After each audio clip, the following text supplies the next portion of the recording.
Hi y'all, it's Teresa in Gemma's house. Well, a few weeks ago I had so much fun making a boho bandana pillow for a footstool that I had, and now I use that when I'm sitting looking out at the backyard at the birds, having my morning coffee in the dining area. So I really like the way that turned out. So now I want to make one for my living room area. So let me show you how I did it. So I bought this table at an antique store about 12 years ago, and it's hand chiseled from a tree and a tree trunk. And I bought it so I could use the tabletop as a coffee table.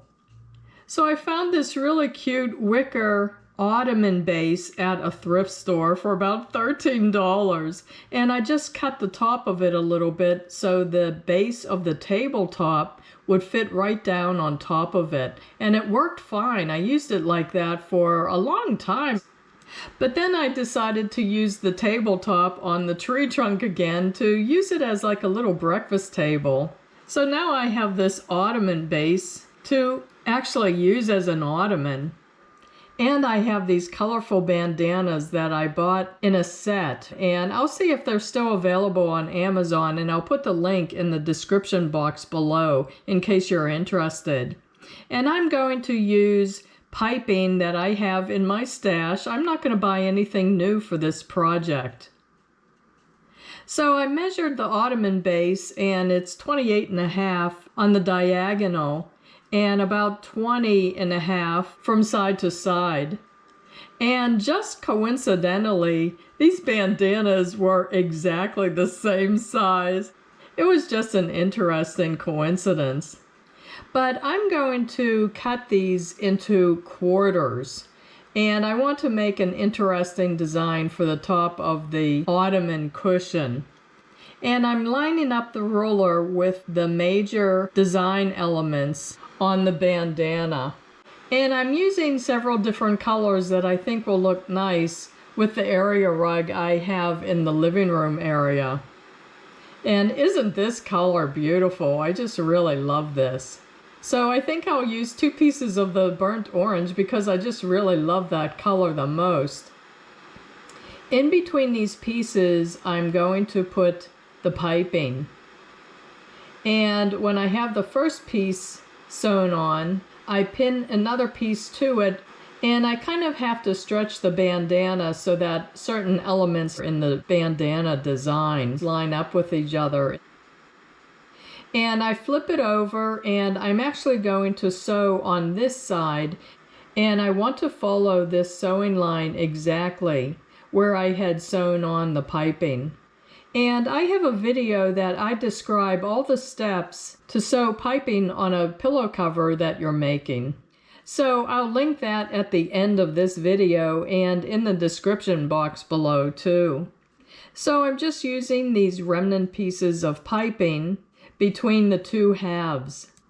And I just overlap them in the middle, and they work great. I just want to use up things in my stash. So now I have to pin the 2 halves together, and I make sure to have these middle seams lined up with each other. And again, I have to stretch the bandanas and coax them so that major elements of the bandana design line up with each other. And I especially wanted these border lines to line up with each other. And most of the other elements line up nicely, except for this middle flower. So this purple bandana was really wonky. So I'm ironing everything as flat as I can get them. But that purple one was still really wonky. So now I'm just squaring up the bandana, and I'm trying not to cut too much off because I want this to be a certain dimension. So I'm going to add borders, and I want this blue border line to show. So when I cut these pieces, I make sure to have a 1/4 inch seam allowance beyond that blue border line. And it's a good thing I had 2 of these bandanas left so that I could get 4 of the same lengths of the border for all 4 sides. But the corners of the borders didn't line up real well. So I'll have to round these corners when I sew the piping on these edges. So now it's the part that I was dreading, having to deal with this really soft and floppy 3-inch memory foam that I've been storing for about 10 years, but I knew it would come in handy. And I'm just using a regular serrated steak knife.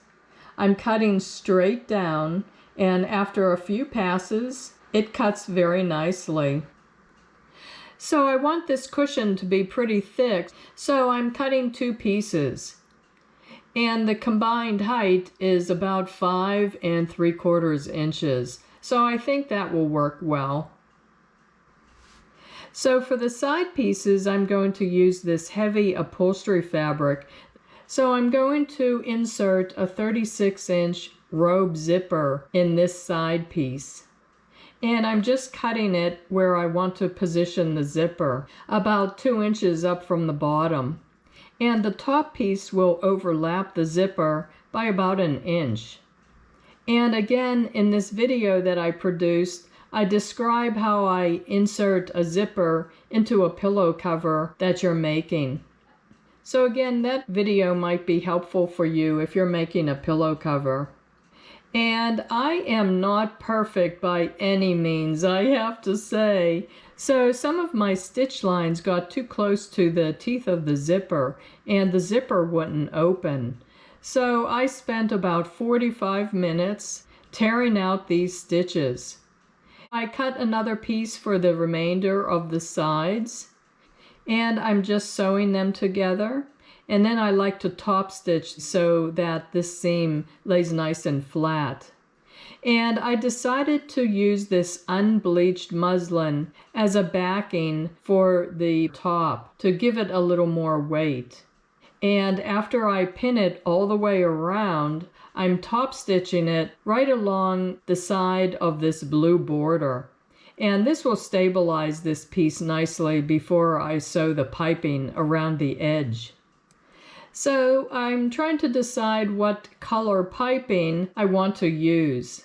And I just decided to use black piping. And as I'm sewing it on, I'm rounding these corners to cover up where the corners of the blue border didn't quite match up really well. And after I'm finished, I snip out around the rounded corners to ease that piping to have it lay flat. For the bottom of the pillow cover, I'm going to use this blue striped fabric. This is a cotton canvas fabric, so it's a nice weight. And I got this on sale, of course. So I want to cut it the exact same size as the top. And I'm adding black piping to this one as well. I now have to sew the side pieces onto the top. And I'm making sure to pin this all the way around so nothing shifts around as I'm sewing it. When I get to the beginning of the other piece, I overlap them about 1 inch and trim off the remaining piece. And then I sew those 2 pieces together and also top stitch it. After that, I just have to sew the side pieces onto the top of the pillow cover. Now I just have to sew the pillow cover bottom to the side pieces. And they have to be right sides together, of course. So I just line it up exactly with the top. And again, I'm pinning this all the way around so nothing shifts while I'm sewing it. And as I'm sewing this, I'm sewing it on the side where I can see my sew line from when I sewed the piping.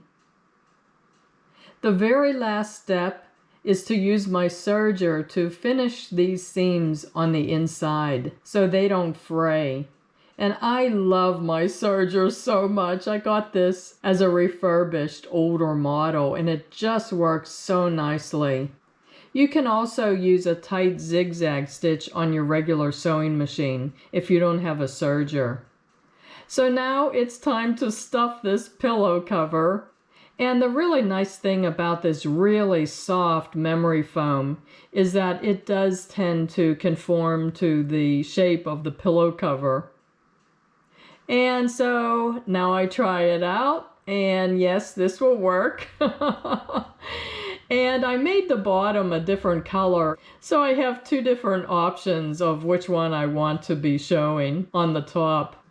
And if I want to have a meal in the living room in front of the TV, I just put my tray and food right on top of this ottoman, and it's a nice height for me to eat at.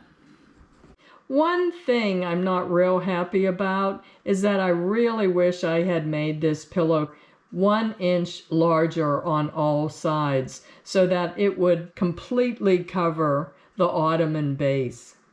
But I am really happy with these colors. I think these colors look really nice with my area rug.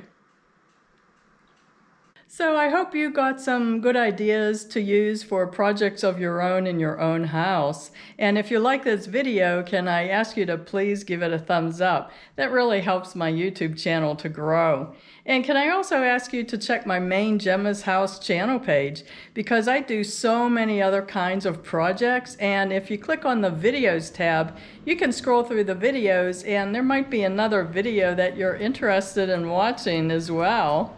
So thanks so much for watching. I really do appreciate the viewer support. Bye-bye.